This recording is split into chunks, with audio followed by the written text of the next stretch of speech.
Hello and welcome back to my channel. As always, I am Matt from Cleveland Sex Therapy. I'm a licensed clinical therapist and AASECT certified sex therapist. Before I begin, I just want to say thank you for being here. And if you feel inclined, please subscribe to my page. My goal is to have 1,000 subscribers by the end of the year, and I am over halfway there. So I thought for today's video, I would start to break down some simple tips for all of you who may be new to sex, nervous, or uncertain of how to engage with it. In this video, I will go over 4 basic tips that I think we all should be doing to help create an anxiety-free sex life. And in part 2, I will talk a little bit more in depth and give some tips for those of you who, may need a little bit more than just the basics. These tips are supposed to be fun ways for you to not only start having more sex and getting comfortable with it, but also activities and education that you can take with you through the rest of your life.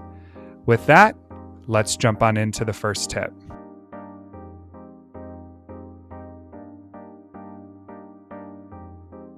We start off with a twist on an oldie but a goodie. A traditional State of the Union conversation is one where you sit with your partner and provide 5 pieces of validation to them in one area of improvement. Not a bad activity to have in general, if you ask me, but a sexual State of the Union works a little bit differently. Here, I want you and your partner to set aside time once a week to talk about your sex life and what you want to get out of it. Have fun with it. Talk about what is working, your favorite past encounters, what you want to try, and what you find arousing about each other. When we talk about sex and prioritize sex, we tend to become more comfortable with not only the concept in general, but also having it. If you are single, spend some time thinking about what you want to engage in, either by yourself or with another person. And feel that desire and arousal build in your body. Remember, we have to feel comfortable with our sexual selves first before we can engage with others. Here is another simple one you can do alone or with your partner. Desire is built on what we call accelerators and brakes. These can also be noted as turn-ons and turn-offs. Spend some time by yourself and write out what these are for you. Common accelerators tend to be touching, kissing, cuddling, flirting, nudity, watching or talking about sex, and lowering your stress. That's a huge one. You would be surprised how aroused someone can be when they don't, have to do the dishes anymore. Common breaks are stress, lack of sleep, not feeling well, non-consensual touching or grabbing, and conflict. In fact, conflict may be the number one break for most people. So once you have a list, set up a time to chat with your partner and go over them. See what you may uncover from one another and what you can start incorporating.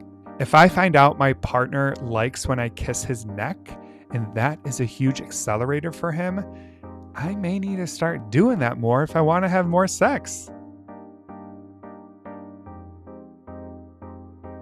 This next one goes away so quickly in relationships.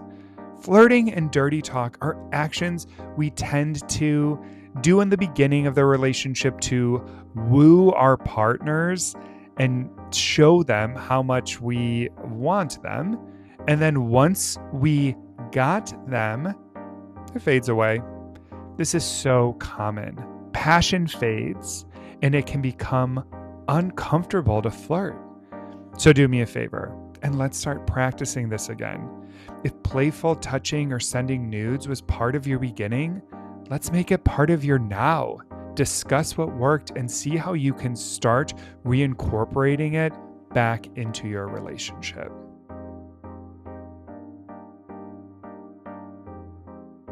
Lastly, we have to talk about something that really only takes place in the kink community: Now, aftercare in that context is about providing comfort and support to help ground another individual after conducting an intense scene together. For you, I want aftercare to be something that you incorporate with your partners every single time you're intimate. This can look like cuddling, check-ins, light kissing, showering together. The best kind of intimacy is the intimacy that involves passion, safety, and relaxation. Don't just pull out after you finish, roll over, and say, good night. Spend time floating through the serotonin bliss and just being together. I promise you won't regret it. That is all I have for today. What stood out to you with these tips? Have you done any of these before? If so, please comment because I would love to hear. It would also be great if you can like and subscribe. As I said in the beginning, I'm trying to hit 1,000 followers by the end of the year. Until next time.